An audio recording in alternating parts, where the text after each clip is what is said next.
Ba-da-ba-ba, ba-da-ba-ba. All right. Promoter 101. Promoter 101. Promoter 101. Promoter 101. Promoter 101. Promoter 101. Promoter 101. Promoter 101. Promoter 101. Get out of the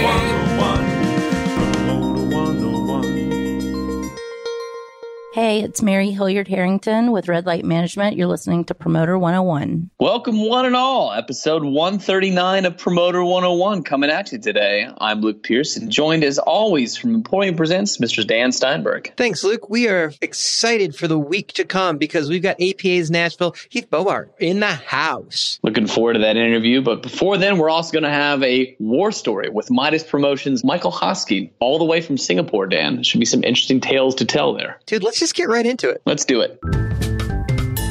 This is Eric Dimmenstein from Ground Control Touring. I'm on Promoter 101. Have you missed any of the past Promoter 101 podcasts? Well, you're fucked. Just kidding. You can find them on promoter101.net in that computer device of yours. And this week we're dishing up a special reissue of episode 84. That was a doozy. We had a great featured interview from Live Nation's Joey Scolari, a.k.a. Joey Vendetta, who came on the podcast to open up about some of the craziest stories, best industry tales ever told. Maybe a Charlie Sheen tale or two in there, Dan. It was a really great interview. X-Ray Touring's Josh Javer walks us through touring the UK. And plus, we had APA's Noel Largest playing 3 questions with Dan and I. So if you want to drop us a note or a review or just tell us what's going on, feel free to subscribe to promoter101.net. Rob Hallett from RoboMagic on Promoter 101.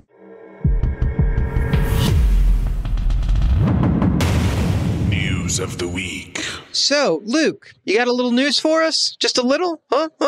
It's time for News of the Week. And unfortunately, we have to start on a sad note. Some senseless and absolutely stupidly tragic news coming from Los Angeles this week as rapper and entrepreneur Nipsey Hussle was shot and killed outside of his Marathon clothing store in the Los Angeles neighborhood of Hyde Park on Sunday afternoon. Nipsey died of gunshot wounds to head and torso from an altercation with suspect Eric Holder in the Marathon parking lot. Holder is being held in the Los Angeles jail awaiting arraignment. Hussle, who is a Crenshaw native, was a beloved figure in both the hip-hop community and his neighborhood, and his death brought forth a wave of tributes from fellow musicians, athletes, and politicians, everyone from Pharrell Williams, Drake, and LeBron James, and so many more expressing sorrows for the loss. He's survived by his longtime girlfriend, actress Lauren London, and their 2.5-year-old son, Cross. Hussle also had a daughter, Amani, from a previous relationship. Nipsey Hussle, gone at 33. Rest in peace. Troy Carter's in the news a couple times this week. The former Lady Gaga manager turned Spotify head of global services settled his lawsuit with Scooter Braun's Ithaca Holdings management last week for undisclosed terms. And now this week, he turns around and makes a major announcement about his next move. The former head of Atom Factory is starting a new music and technology company, which will be called Q&A. He'll be working with longtime collaborator, former Atom Factory co-president Jay Irving. The new venture will be a merger of Irving's Human Resources, the digital distribution and label services shop that Irving set up in 2018. They're also being joined by Suzy Ryu, who is Carter's venture partner and ran Smashed, his incubator lab inside Atom Factory. And they'll also be joined as well by STEM co-founder Tim Lukow. Said Carter of the new venture, "My time at Spotify allowed me the opportunity to see the gaps that still exist between the music business and technology. Modern artists have to be more entrepreneurial than ever before, and they're looking for more than music distribution. They want experienced teams that can help build long-lasting careers. And we've designed this company to allow artists of any size to have a shot at success." The first planned release of the new venture will be from Philadelphia artist Pink Sweat. Stay tuned for more details. And I feel like it was just yesterday when we were talking about the iHeartRadio federal bankruptcy. And now as they close on emerging from that bankruptcy, they're already talking about another initial public offering. On Wednesday, iHeart filed for an IPO with SEC to list its Class A common shares as the bankruptcy nears an end. iHeart did not disclose the size of the share offering or set a price range, but it did set a placeholder amount of $100 million, indicating the size of the IPO and said that it expects the net proceeds of the IPO to pay off debt. As the radio giant looks to create a new form and a new path forward, it's making some big bets on podcasts to drive growth. Goldman Sachs and Morgan Stanley are currently listed as the underwriters to the planned IPO. That'll do it for News of the Week. This is Phil Rodriguez from Move Concerts, and you're listening to Promoter 101. Kicking off the interviews in episode 139 of Promoter 101 with the war story. All the way from Singapore, we're joining the podcast from Midas Promotions, Mr. Michael Hosking. Tell us some history. You got a boy band story for me? Actually, I do have a boy band story for you. It was an Irish boy band. It was a band called Westlife, who, interestingly, have just reformed, and they're doing incredible business, having reformed after a 5-year hiatus or It seems like they're all getting back together now. 98 Degrees and New Kids, Backstreet. Yeah. Backstreet's back. Yeah, and they are back. I mean, they're selling. They're crushing it. They're crushing it, which is great. So many years ago, when Westlife were just starting out, they were doing a promo tour in Bangkok. And those 16, 17-year-old boys, most of them hadn't left Dublin before. So they'd gone and done their Hard Rock Cafe appearance, and they'd done a couple of malls. And then one of them said, Mike, we're going to get rid of the label. Take us out and show us one of these bars that we hear about and see and people talk about. So, we said goodnight to the label, and then I arranged some transport, and we went into one of these nightclubs where all the girls they were naked, but they'd been painted with fluorescent paint, and they used ultraviolet lights. So when they danced on the stage, it looked like they were dancing in bikinis, but in actual fact, upon close inspection, you could see they weren't. And you were willing to do that inspection? Oh, well, I had actually been told about this before. I don't do inspections, but a friend of mine said this is what's happening. Got it. So we walk in there, and these guys with their shorts cut down to their knees, and their gelled hairstyles, and their flamboyant shirts, and their Air Jordan boots, trying to blend in, and they're clearly a boy band. They said, will anybody recognize us? I said, I think you'll be okay, blah, blah, blah. But, stick to the back and then stay in the shadows and you'll be okay. We don't want paparazzi taking pictures of us. So in we go, and we find a quiet spot in the back row, and they're watching with amazement with these girls dancing around. And the next minute, the DJ said, ladies and gentlemen, I'd like to say a massive warm welcome tonight to the Backstreet Boys. And there's a big cheer. And one of the band members says, fuck me, Mike, are the Backstreet Boys in here as well? No, they think you're the Backstreet Boys. Did that wind up getting out to the press? No, it didn't. No, they didn't. These guys wanted to go and meet the Backstreet Boys because in 1997, the Backstreet Boys were huge and Westlife were just starting out. And then Westlife went on to become probably the biggest boy band ever in Asia. So, an amusing situation. They thought, wow, we're in the right club. The flipping Backstreet Boys are in here. And it's like, I love that story. Thank you so much, Michael. Pleasure. Anytime, Dan. Keep an eye out for the full interview with Michael coming up very soon on Promoter 101. That's called a tease right there, Luke. Nice way to build a lead in, Dan. Well done. Are you properly teased, my friend? I'm properly teased. Can't wait for his full interview coming up in a couple weeks. This is Eric Mayers from Red Light Management, and I am live on Promoter 101. Tweets of the week. Hey, I hope you're ready, because it's time for Tweets of the Week. When you're still at your desk at 9:11 p.m., trying to clean out your inbox and somehow not making any progress. 'Tis the season to have your inbox exploding, apparently. You should always know who is on your team. And who is clearly not. Be nice to personal assistants. It's the right thing to do. Stop being a dick to them. That'll do it for Tweets of the Week. Make sure you keep up with Dan on Twitter. He's at The Jew. I would have thought you would have had something to say about that, being that you came from being a personal assistant. So, you grew up into real people. You do grow up into real people. And I do recall a certain promoter from Seattle being pretty nice to me when I was on a desk. So I really appreciate that. I hope you don't sell that guy any shows. It'll really fuck up my business. Oh, wait!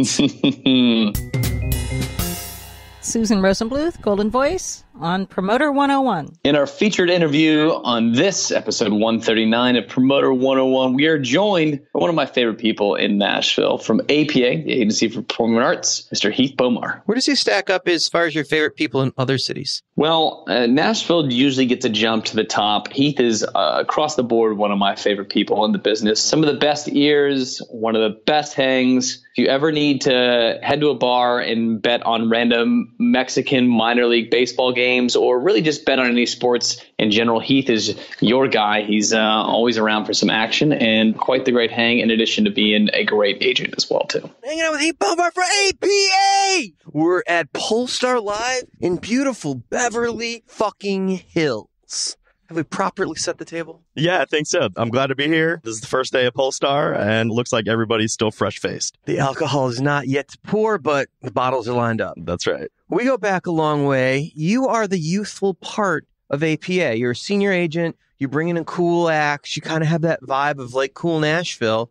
And you're in the middle of an agency that has really been kind of on fire since, last 5 years? Andy Summers and Bruce Solar and Steve Martin. And I go on and on for days. Guy Richards all came over and joined the team that was also a pretty raging machine already. Yeah, absolutely. I mean, I feel privileged in that I'm no industry veteran, and most of your guests you interview have probably been in the industry for 30, 40, 50 years. I'm a 15-year veteran, so I'm still definitely... It's a veteran. Yeah, okay. I mean, sure, I've lasted for 15 years, and that feels good. But yeah, no, I think even prior to the agency group guys coming over, we had a few good runs, and I had the opportunity to get in there and kind of be in the trenches to help develop some artists prior to that time, like Imagine Dragons and AWOL Nation. And I learned a lot in that process, and that knowledge is something that I carry with me. Fast forward, Steve comes over, Andy and Bruce, and yes, we have a whole nother kind of regime and a new blood and new energy that's kind of entered the office. So it was good because post Corey and Adam leaving, you wondered what the next step was, right, for the agency. And then having Steve come in and bring in over Andy and Bruce and the rest of that team, it was a nice shot in the arm that we definitely needed at the time.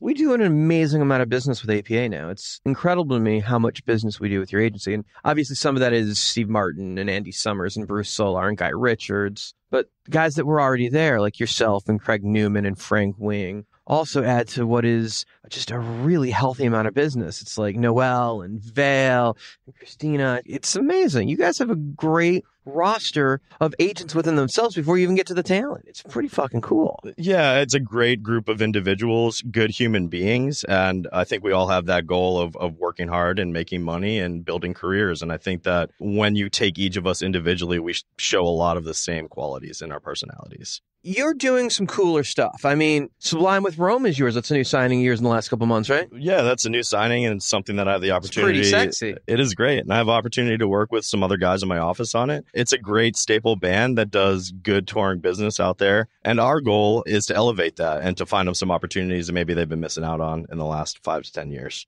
My goal has always kind of to develop two sides to my roster. One is hard ticket staple acts that tour, whether they have a single at radio or an album that they put out. You know what? Because we are Promoter 101, let's explain hard ticket real quick. Sure. Hard ticket is acts that can make enough at the box office, sell enough tickets to cover the expense of the show, and hopefully leave a little profit in the promoter's pocket. That's right. Opposed to soft ticket shows, which would be what, a fair or festival or something, where the talent itself isn't the driver. They're just bringing people in to get everybody to the attractions where they're making their real money. That's exactly right. And, when you sell hard tickets, you can then use that knowledge to prove your value and to hopefully raise your value and your money. Nashville has become a pretty mainstream hip town for music. And now you guys host what I would argue is the best conference in America. Happens in Nashville. It's been a nice shift to see people take AIBA more seriously. And to me, part of that is really just the timing of when that conference falls. As you know, as much as anybody, people are booking farther and farther in advance. And I feel like Polestar falling where it is, most of the people's years are kind of mapped out at this point. But AIBA, where it lands, people are starting to plan for the next year and get after it. And so it falls in a nice time for that conversation where this is a great happy hour and a great time to connect with old associates. AIBA, I feel like you get a little bit more business done. An AIBA meeting, I would take a roster. At a Polestar meeting, I would just bring my credit card. I like that.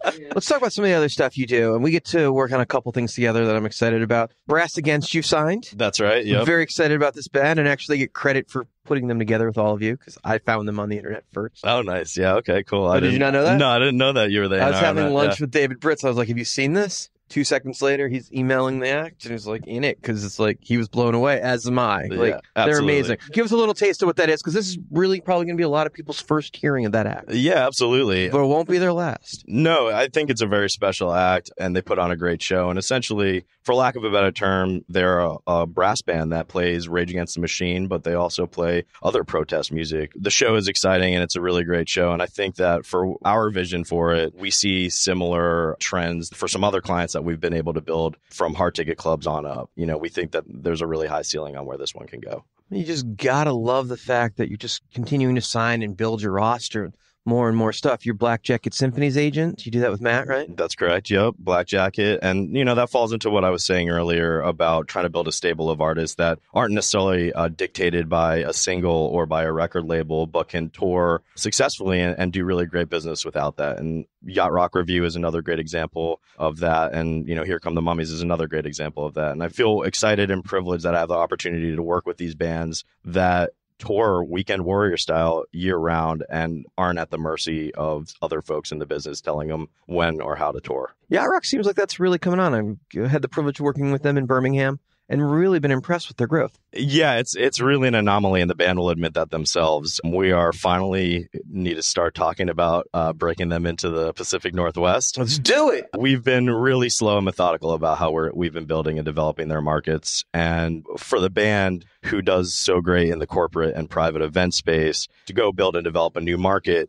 it takes some work. What can a corporate for an act like that be? Is that a $50,000 thing? It's a $30,000 thing. Okay, so to go play a club date for $2,500 or $5,000 might be a little hard, although they do build fast and they'll play a market twice in a year sometimes. Absolutely. I mean, New York is a great example. Boston is a great example. And these are places that we're playing 3, sometimes 4 times a year. And, we try to be strategic in building these markets where they can return and do that business. In Boston, by the 4th play, we were selling out House of Blues. And that's a big fucking House of Blues, that Boston club. It is, One of the bigger House of Blues. That's right. Yeah, it is. We're doing the same in New York. We're selling out Irving Plaza. We're selling out 2 nights at the Hamilton in D.C. And we're continuing to grow and hope to expand to other markets as well. That's very cool. Well, the West Coast is ready for you. It'll be an awesome thing. We're slowly making our way there. We've got Colorado tackled and Southern California. For the first time, we're about to try San Francisco. So we are definitely making our way north. And Here Come the Mummies. They've had an interesting path, but they've got a very hardcore fan base that love them and come out and support the shit out of them. Yeah, I think the general theme with all these bands that we've talked about is they put on fun shows. They're not dramatic. They sell great alcohol at the bar, and people just go to have a good time. There's no ego involved. And I think this day and age, with as much drama as going on in the politics and everything else that's going on, having a night where you can just let loose and have, just have a great time with your friends, that's becoming a more important thing. They sell great alcohol at the bar, so no Boone's Farm. White wine. Just spritzers, thank you. Pinot Grigio is definitely their top sell. Top shelf. We pride ourselves on breaking alcohol sales records. Because people invite you the fuck back when you move booze. That's correct. It's a long-term business. So how the fuck did you find your way to entertainment? Because it seems like, you've got the personality to be doing much better things. I mean, you're smart. People like you. You could have been successful in a real business. Why entertainment? That's right. I just insulted everyone that's listening, including myself. Fuck you. Did I plan on being an agent? Absolutely not. Looking back now, the things I've done over my life, it makes sense that this is a position that I'm in now. I think like a lot of us, I started out in bands. I was in a ska band growing up called Open Till Midnight. Pick it up. We never played a show, but we did have merchandise, and it was really great. We had patches, of course. Rude boy. Which led me into putting down the guitar, which I bought with my bar mitzvah money. Mazel. Traded that in for DJ equipment. DJ Jew boy? DJ Snooch. That was pretty close. Yeah, that was pretty good.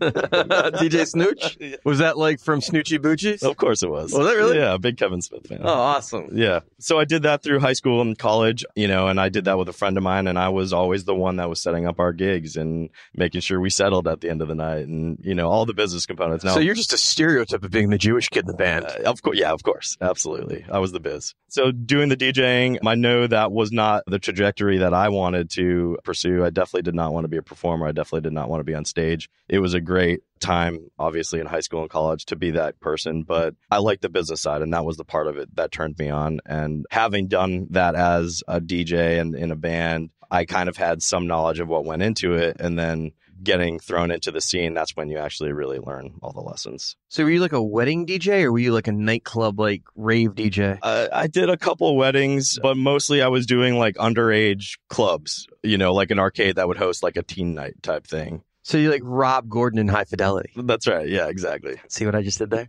I just made you the John Cusack of our industry. Thank you. I'm having fun. Fuck it.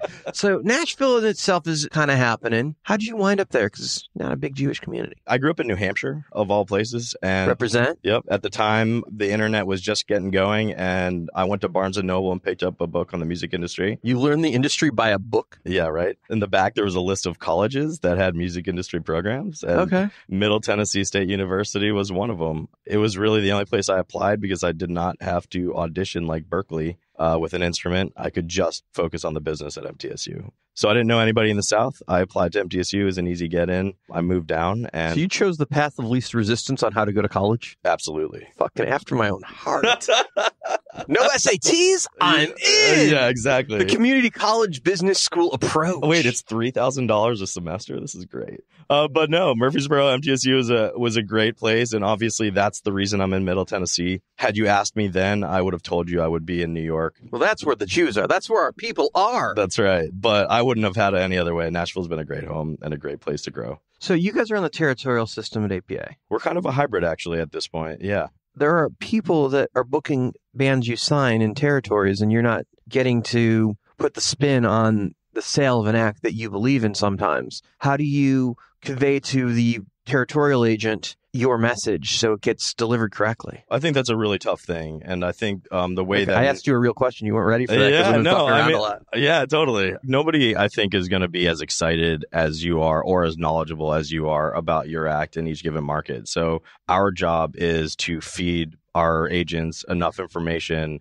to have them convey that message. A lot of times it'll take me getting on a call with someone and helping them through that conversation. Or in the instance of developing artists, a lot of times you just, as an RA, take those reins and book those artists coast to coast. That'd be an interesting phone call to try to describe Here Come the Mummies to someone that's never seen them and doesn't know what they are that first time. Absolutely. I mean... Because they're a party band, but for those of you that don't know, they dress up in full mummified gear, so you don't know who's on stage. It's like Blue Man Group almost. That's right. Yeah, it's a funk band, but they dress up like mummies, so it's definitely a weird niche. But you send people a video of that, or you send them to see a live show, and they automatically get it after that point. It is a party just contained in that band. It's great. Yeah, absolutely. You can see a running theme here with some of the bands that I work with. I know you could basically do like a shed package of all of your acts together. Yeah, we would sell out of white wine and Bud Light.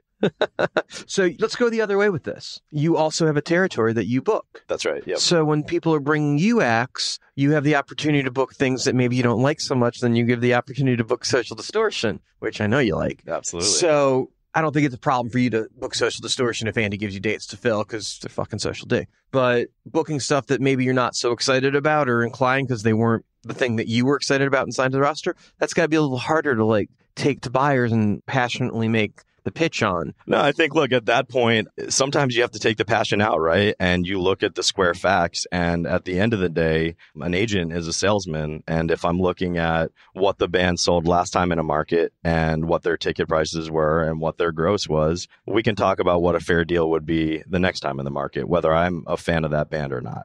Okay, so you've got your fan side of things, you've got your agent side of things, you've got the business, you've got your DJ hat on, you've got your ska band that never played. You've got a full, well-rounded understanding of what it's like to be in the band, be the DJ, be the talent, which has got to really actually help. You know what schlepping gear is all about. You know what playing to youth audiences is about. You know what playing to the crowd is about. You've been in the scene for a long time in Nashville, so you kind of get that vibe. So you've got all of that going for you.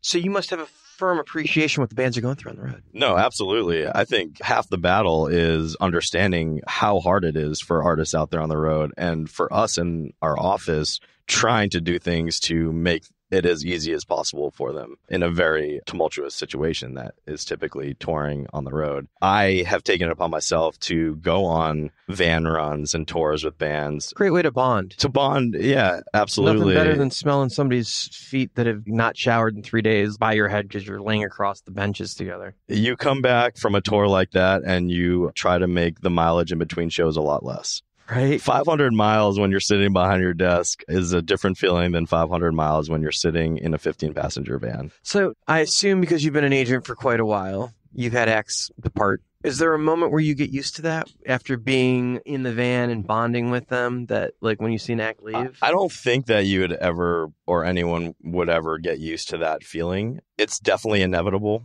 it's going to happen. You do everything on a daily basis you can to avoid that situation from happening. But at the end of the day, we're dealing with a lot of different personalities and a lot of people surrounding these artists that have opinions. So we do our best to play defense. But no, you're never going to feel okay with that. It's kind of like when you get broken up with, like you're definitely checking to make sure that your ex-girlfriend gained 20 pounds since you last dated her. You Facebook stalk bands that left you? Absolutely. I mean, you want the best for them deep down inside, but at the same time, you wouldn't be upset if they gained 20, 30 pounds.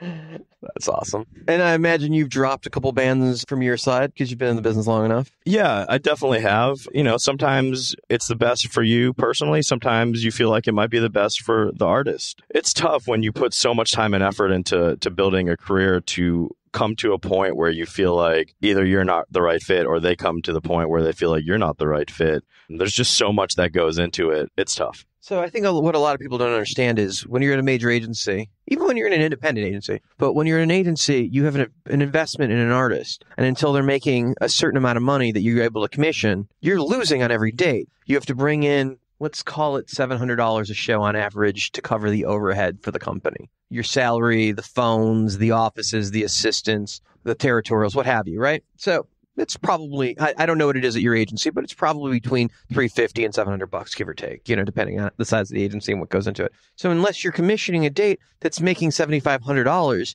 you're losing on the show.